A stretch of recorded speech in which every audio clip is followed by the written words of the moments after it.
भगवान श्री राम का पावन चरित्र, राम जी के चरित्र की ही पूजा है। लोग कहते हैं कि ये सनातनी लोग चित्र की पूजा करते हैं, मूर्ति की पूजा करते हैं। हम मूर्ति और चित्र की पूजा नहीं करते, हम चरित्र की पूजा करते हैं। राम का चरित्र इतना उत्कृष्ट है, राम जी का चरित्र इतना महान है, इससे समाज को दिशा प्राप्त होती है और दशा प्राप्त होती है। और ये कथा जे यही कथहि स्नेह समेता, कही हैं सुनी हैं समुझ सचेता, वही हैं राम चरण अनुरागी, कलिमल रहित सुमंगल भागी।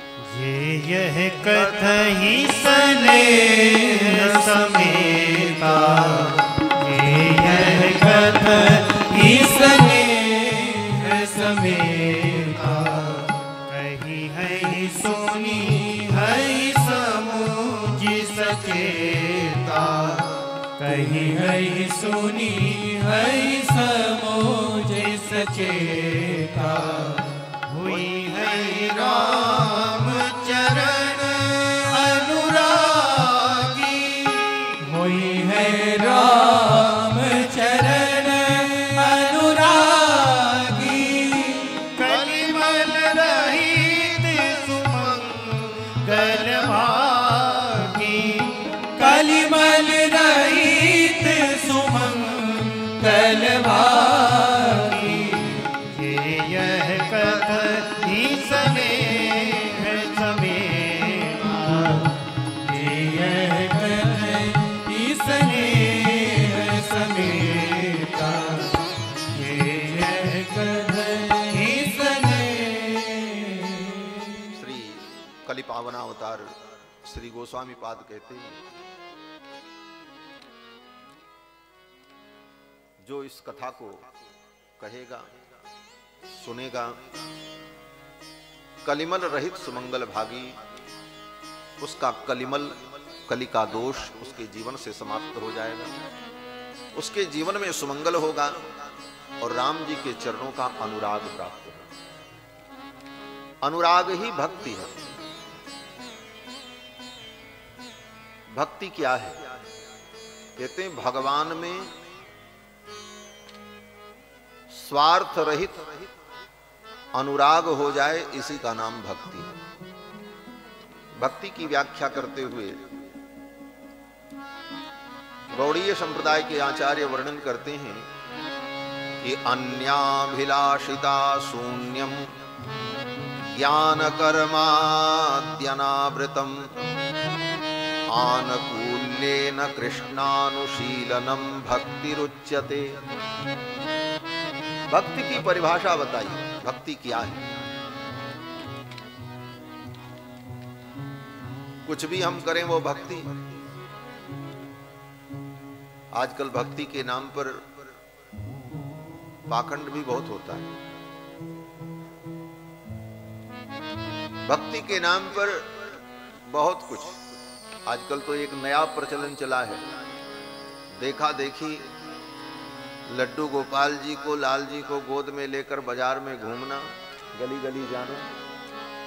भक्ति का ये सब नाट्य ठीक नहीं, यथार्थ भक्ति। भक्ति भगवान के चरणों का निष्काम अनुराग है।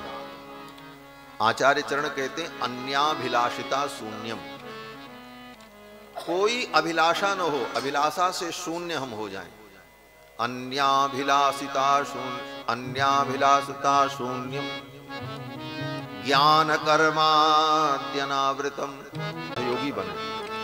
इतना ज्ञान न हो जाए कि वो भक्ति को ही ढक ले। बहुत से लोगों को बहुत ज्ञान हो जाता है महाराज, तो फिर भक्ति नहीं हो पाती। और ज्ञानी भी बड़े विचित्र विचित्र होते हैं। एक ज्ञानी ने कहा भगवान तो कण कण में है। बोले हाँ है। बोले तो मूर्ति में भी भगवान, फूल में भी भगवान, भगवान को भगवान पर कैसे चढ़ाऊं मैं? वाह भाई, ज्ञान तो बड़ा विचित्र है। मूर्ति में भी भगवान, फूल में भी भगवान, भगवान पर भगवान को कैसे चढ़ाऊं मैं? मूर्ति में भगवान, पानी में भगवान, भगवान पर भगवान को कैसे चढ़ाऊं मैं। अब ये सारे तर्क अगर ये प्रकट हों, ऐसा ज्ञान हो जाए, फिर तो भक्ति नहीं हो। फिर ऐसे व्यक्ति को ऐसे ही उत्तर से समझाना पड़ता। एक भक्त थे, भगवान के भक्त, बड़े प्रेमी, वो सुन करके परेशान हो गए, ये तो बड़ी ज्ञान की बातें बता रहा, इसको क्या उत्तर दे। वो सुनता रहा, कुछ नहीं बोला। जब भोजन करने का समय आया, जब वो ज्ञानी जी महाराज भोजन करने चले, तो उस भक्त ने आकर के कहा, महाराज रोटी में भी भगवान, दांत में भी भगवान, भगवान को भगवान से कैसे चबाऊं मैं, इसलिए भोजन करना ठीक नहीं, इसे छोड़ दो। जैसे पूजा छोड़ दिया, आरती छोड़ दी, स्नान छोड़ दिया, तो ये भोजन भी छोड़ो। अरे बोले मर जाएंगे, इतना ज्ञान किस काम का। बोले तो केवल भगवान की पूजा के लिए ही ज्ञान था, यहां ज्ञान लगाओ। तो कहने का तात्पर्य कि ज्ञान ऐसा न हो जो भक्ति को आवृत कर ले। लोग कहते हैं महाराज भगवान को हम क्या खिलाएंगे, भगवान को हम क्या देंगे, भगवान की हम क्या पूजा करेंगे, भगवान ही सबका पालन पोषण करते। सत्य यही, परंतु हम भगवान की जब आरती उतारते हैं, भोग लगाते हैं, उनका श्रृंगार करते हैं, उनकी सेवा करते हैं, तो उस भावना से भगवान प्रसन्न होते हैं, भगवान को संतुष्टि होती है। यद्यपि उन वस्तुओं की भगवान को कोई आवश्यकता नहीं है, भगवान तो सर्वसमर्थ है। ये उसी प्रकार से जैसे कोई पिता भोजन करने बैठा और उसका बच्चा भी साथ में बैठा हुआ, 3 साल का बच्चा, 4 साल का बच्चा।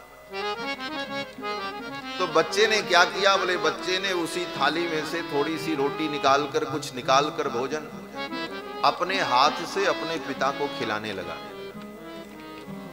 भोजन कहां से आया, बोले पिता ने व्यवस्था की। बनाया किसने, बोले मां ने बनाया। सब कुछ दूसरों ने किया, लेकिन वो अपने हाथ से जब खिलाने का भाव प्रकट किया तो उसका पिता प्रसन्न हो गया, उस भावना से प्रसन्न। उसी प्रकार सब कुछ भगवान का ही दिया हुआ है, सब कुछ भगवान का, लेकिन जब भगवान के लिए उस भाव से हम करते हैं तो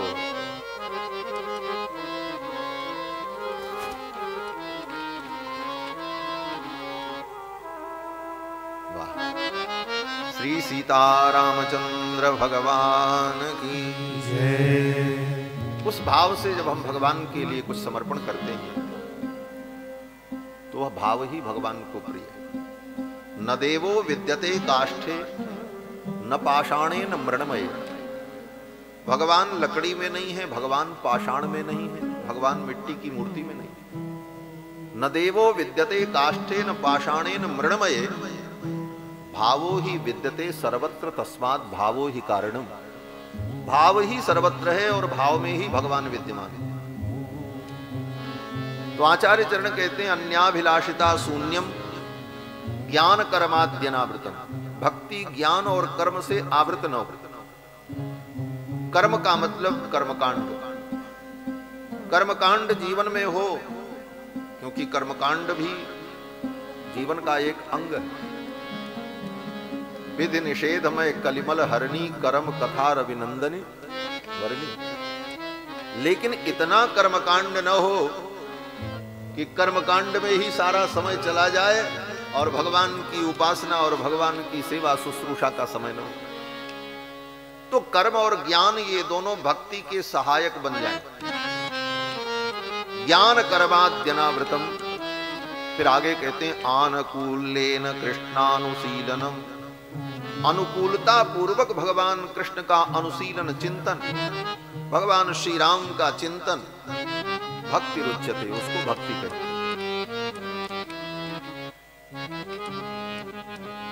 अहैतुक्य प्रतिहता ययात्मा संप्रसीदति।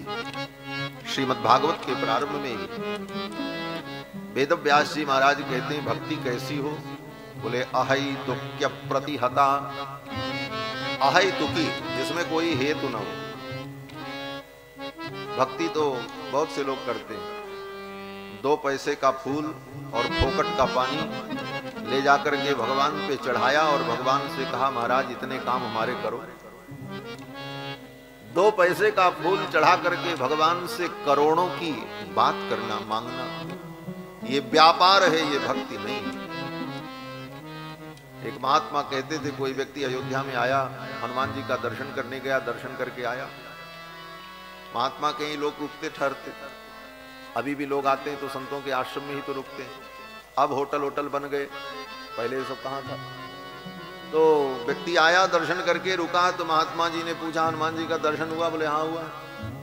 बोले क्या मांगे हनुमान जी से, क्या प्रार्थना की? बोले महाराज क्या बताएं, 20,000 की मेरी भैंस खो गई थी, मिल नहीं रही है। तो हनुमान जी के यहाँ हमने जाकर के प्रार्थना की है, मेरी भैंस मिल जाए तो मैं 51 रुपए का लड्डू चढ़ाऊंगा। महात्मा हंसने लगे। महात्मा ने कहा, वाह, अब हनुमान जी का यही काम रह गया है। तुम्हारे 51 रुपए के लड्डू के लिए हनुमान जी भगवान श्री राम का भजन छोड़कर अपनी गदा लेकर के तुम्हारी भैंस ढूंढने जाएं। यह स्थिति हमारे सनातन समाज की हो गई है कि हम भक्ति को भी ठीक से समझना नहीं चाहते, ज्ञान कर्म को नहीं समझना चाहते। जो हमको अच्छा लगे उसी को हम भक्ति ज्ञान कर्म समझ लेते हैं और करते रहते। भक्ति यथार्थ में